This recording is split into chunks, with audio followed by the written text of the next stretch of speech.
नमस्कार साथियों, Rajasthan university MSc previous year mathematics के पेपर फर्स्ट को कंटेन करने वाली जो आपकी बुक है ट्रिपल ए, उसकी यूनिट 5 हमारी रनिंग में है और यूनिट 5 का ये लेक्चर 11th है जिसमें हम ऑर्थोगोनल कॉम्प्लीमेंट को पढ़ेंगे और इस पर बेस्ड एक थ्योरम है उसको भी देखेंगे। और जैसे ये थ्योरम कंप्लीट हो जाएगी तो आपकी ये जो यूनिट 5 है आधी कंप्लीट हो जाएगी, यानी 20 नंबर का 9th जो क्वेश्चन है वो आपको मिल जाएगा। दोनों पार्ट मिल जाएंगे आपको, पहला और दूसरा। 20 नंबर का मैटर यहाँ तक है, इसलिए शॉर्ट यूनिट है ये। और इसमें बोला क्या गया है, सबसे पहले तो इसकी जो मैथमेटिकल डेफिनेशन उसको देखते हैं। V कोई आपका आईपीएस है और W इसका सब स्पेस है, ठीक है। Then orthogonal complement of W का जो ऑर्थोगोनल कॉम्प्लीमेंट होता है उसको W परपेंडिकुलर से डिनोट किया जाता है। इसको बोलते क्या है, ऑर्थोगोनल कॉम्प्लीमेंट ऑफ W, है ना। अच्छा, अब ये जो ऑर्थोगोनल कॉम्प्लीमेंट है W का, इसमें जो एलिमेंट आते हैं वो V से बिलोंग करते हैं, लेकिन सारे एलिमेंट तो नहीं आएंगे, वही एलिमेंट आएंगे जिनका हम इनर प्रोडक्ट W के प्रत्येक एलिमेंट के साथ निकाले तो वो 0 आए। For all W belongs to W लिखा है, ठीक है। यानी W जो इसका सब स्पेस था उसके हर एक एलिमेंट के साथ V का जब हम इनर प्रोडक्ट फाइंड करेंगे तो वो 0 आना चाहिए, ठीक है। तो अब इस पर बेस्ड जो इसकी थ्योरम है उसको देखते हैं। तो अब देखते हैं इसकी थ्योरम को। Let V be IPS and W be its subspace. Okay, V का सब स्पेस आपको W दे रखा है। Then V is direct sum of W and its orthogonal complement. मतलब जो V है वो W और W का जो ऑर्थोगोनल कॉम्प्लीमेंट है उन दोनों का डायरेक्ट सम होगा। अब डायरेक्ट सम आपने पहले भी पढ़ा होगा, सेकेंड यूनिट में जब हमने स्टेटमेंट पढ़ी थी, स्टार्ट किया था तब वहां पे आया था। तो ये दो कंडीशन को रखता है, क्या क्या। एक तो इन दोनों को प्लस करे तो V बन जाना चाहिए, और इन दोनों का जब इंटरसेक्शन ले तो कोई और नहीं, 0 एलिमेंट आना चाहिए। तो ये दोनों कंडीशन सेटिस्फाई करवाएंगे तो हम बोल देंगे कि जो W है और उसका जो ऑर्थोगोनल कॉम्प्लीमेंट है उन दोनों का जो डायरेक्ट सम है वो V है, ठीक है। ओके, तो V का सब स्पेस आपको W दे रखा है, तो इसकी मैं कोई डायमेंशन लेट कर लेता हूं। Let dimension of V equal n ले लिया मैंने, एंड डायमेंशन ऑफ W को मैंने m ले लिया। अब W तो V का सब स्पेस है, तो ये जो डायमेंशन है ये इससे कम होगी, इसके बराबर होगी, where W less equal to m less equal to n, ठीक है। ये रिलेशन होगा m और n में। ओके, W की डायमेंशन को मैंने m बोल रखा है, इसका मतलब इसकी बेसिस में m एलिमेंट होंगे, तो इसकी बेसिस में लेट कर लेता हूं, b से डिनोट करता हूं उसको। लेट b इक्वल कितने element, m element, v1, v2 up to vm, be a basis of W की बेसिस है। अगर ये W की बेसिस है तो ये दो कंडीशन सेटिस्फाई कर रही है, मतलब ये Li है और W को स्पान कर रही है, मतलब W का हर एक एलिमेंट B ये जो बेसिस है इसके लीनियर कॉम्बिनेशन में लिखा जा रहा है, ठीक है। तो अब क्या करते हैं, मैं कोई एक एलिमेंट लेट करता हूं V का, let V belongs to V।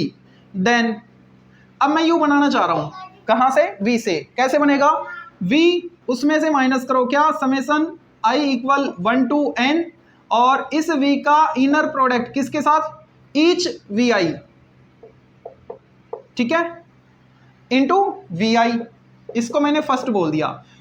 जब U आपको बनाया दिया था तो उस थ्योरम में आपने ये प्रूव किया था कि ये जो U है ये ईच VI के ऑर्थोगोनल होता है। अगर ये ऑर्थोगोनल है तो उसी स्टेटमेंट को मैं काम में ले रहा हूं, U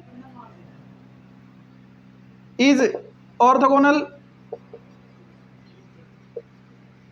to each VI where I equal 1 to m, I equal 1 to m हो गई, ठीक है। यहां से बना रहे हैं ना, तो 1 टू m लिखना आप इसको। ओके, अब ये जो U है ये प्रत्येक VI की ऑर्थोगोनल है, मतलब ये जो U है ये V1 के भी ऑर्थोगोनल है, U V2 के भी ऑर्थोगोनल है, U V3 के भी और U Vm के भी, सभी के ऑर्थोगोनल है, ठीक है। मतलब इनके साथ इसका इनर प्रोडक्ट 0 आ रहा है। अब ये जो एलिमेंट है ये किसके है, ये तो W के एलिमेंट है। तो किसी भी वेक्टर का जब W के प्रत्येक एलिमेंट के साथ इनर प्रोडक्ट 0 आता है तो वो जो वेक्टर है वो कहां से बिलोंग करता है, W के ऑर्थोगोनल कॉम्प्लीमेंट से। तो यहां पे जो W है, हेंस यहां पे जो U है वो बिलोंग करेगा W के ऑर्थोगोनल कॉम्प्लीमेंट से। क्यों, क्योंकि W के हर एक एलिमेंट के साथ इसका इनर प्रोडक्ट 0 आ रहा है। क्यों? क्योंकि ऑर्थोगोनल था ना, ईच VI है ना, प्रत्येक VI के ऑर्थोगोनल था। तो ये जो U है ये V1, इसका V1 के साथ इनर प्रोडक्ट भी 0 आएगा, V2 के साथ भी अप टू VM सभी के साथ इनर प्रोडक्ट 0 आएगा। और ये एलिमेंट किसके? ये तो W के, जिसकी बेसिस से उसके एलिमेंट होते हैं। तो W के हर एक एलिमेंट के साथ इसका इनर प्रोडक्ट 0 आ रहा है। यही तो मैथमेटिकल डेफिनेशन थी किसकी? W के ऑर्थोगोनल कॉम्प्लीमेंट की। तो U किससे बिलोंग कर गया? W के ऑर्थोगोनल कॉम्प्लीमेंट से। ओके, अब ये जो U है ये W के ऑर्थोगोनल कॉम्प्लीमेंट से बिलोंग कर रहे हैं, ठीक है, ये हमने बता दिया। ओके, अब फर्स्ट इक्वेशन से हम क्या लिख सकते हैं? फ्रॉम इक्वेशन फर्स्ट, देखो फर्स्ट इक्वेशन से अगर मैं V की वैल्यू फाइंड करना चाहूं तो क्या आएगी? U, और ये चलो U को बाद में लिख लेंगे, ये नेगेटिव इधर आएगी तो पॉजिटिव हो जाएगी। Summation I equal 1 to M inner product of V with VI into VI plus U, ठीक है। अच्छा, अब जैसे मैं 1 by 1 एलिमेंट लेता जाऊंगा तो इधर तो V के एलिमेंट आएंगे, तो वो जो सेट बनेगा वो V बनेगा। ऐसा करो, पहले इसको मैं W लेट कर लेता हूं, इसको मैंने एज इट इज लिखा, इतने को मैंने W बोल दिया, ठीक है, प्लस U। ओके, अब इधर जो मैं एलिमेंट ले रहा हूं वो V के एलिमेंट है, तो V के एलिमेंट जो भी आएंगे उनसे जो सेट बनेगा वो सेट V बनेगा। और इधर मैं W के एलिमेंट ले रहा हूं, ठीक है। ओके, अब ये W के एलिमेंट मैं क्यों ले रहा हूं? ये एलिमेंट W का क्यों है? इधर जो भी आएगा W का एलिमेंट आएगा। क्यों आएगा W का एलिमेंट? क्योंकि आप ये देखो ये क्या लिखा हुआ है, ये कोई स्केलर होगा। जब मैं इस समेशन को ओपन करूंगा तो सपोज अल्फा आ गया, यहाँ पे इनर प्रोडक्ट फाइंड किया आपने 1 के लिए, तो अल्फा 1 आ गया ना, तो अल्फा 1 V1, अल्फा 2 V2, कहां तक? अल्फा M VM तक।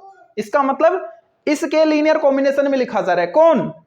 यहां का एलिमेंट, मतलब W का एलिमेंट। तो W का हर एक एलिमेंट इसके लीनियर कॉम्बिनेशन में लिखा जा रहा है, ठीक है।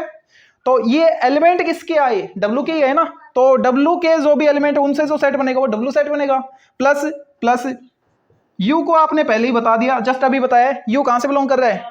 W के ऑर्थोगोनल कॉम्प्लीमेंट से, ठीक है।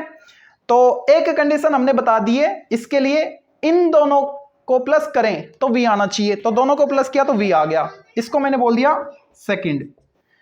अब एक चीज और प्रूव करनी है, क्या? इन दोनों का जब हम इंटरसेक्शन लेंगे तो उसमें कोई और नहीं, 0 एलिमेंट आना चाहिए। तो देखते हैं इनका इंटरसेक्शन में कोई ना कोई एलिमेंट होगा। सपोज X लेट कर लेता हूं, let X belongs to W intersection orthogonal complement of W, ठीक है। X इनके इंटरसेक्शन से बिलोंग कर रहा है, इसका मतलब क्या है? X इससे भी बिलोंग कर रहा है और X इससे भी बिलोंग कर रहा है, तो इसको लिखा मैंने X belongs to W and X also belongs to W complement. अब इसका मीनिंग बता दो आप क्या है? कोई भी एलिमेंट W के ऑर्थोगोनल कॉम्प्लीमेंट में कब आता है? कोई भी एलिमेंट W के ऑर्थोगोनल कॉम्प्लीमेंट में कब आएगा? जब उस एलिमेंट का इनर प्रोडक्ट W के हर एक एलिमेंट के साथ हम निकालें तो वो 0 आ जाए। अगर X W कॉम्प्लीमेंट से बिलोंग कर रहा है तो इसका मीनिंग यही हुआ, ये जो एलिमेंट है इसका W के हर एक एलिमेंट के साथ इनर प्रोडक्ट निकाले तो वो 0 आना चाहिए, क्योंकि इसकी मैथमेटिकल डेफिनेशन में हमने यही पढ़ा था, ठीक है। अब IPS की जो सेकंड कंडीशन है उसको ध्यान करो, सेम वेक्टर का इनर प्रोडक्ट 0 कब आता है? जब वो खुद 0 हो, यानी X यहाँ पे क्या होगा? फिर 0 होगा, X 0 है। और X कहां से बिलोंग कर रहा था? यहां से, तो ये जो X है ये क्या आ गया? 0 आ गया। इसका मतलब जो इसका इंटरसेक्शन है इन दोनों का उसमें कोई और नहीं, 0 एलिमेंट है। तो क्या लिखेंगे? W intersection orthogonal complement of W, उसमें क्या आ रहा है? केवल और केवल 0 एलिमेंट आ रहा है, इसको मैंने थर्ड बोल दिया। अब सेकंड और थर्ड दोनों रिजल्ट है, आप क्या लिखोगे? From result second and third, जो V है वो W और W के ऑर्थोगोनल कॉम्प्लीमेंट का डायरेक्ट सम बन गया, दोनों कंडीशन सेटिस्फाई हो रही ना, इसलिए। तो ये थी आपकी थ्योरम। यहां तक 9th क्वेश्चन आपको पूरा मिलेगा, 9th के दोनों पार्ट मिल जाएंगे, यानी 20 नंबर का मैटर यहां तक है इस यूनिट में, ठीक है।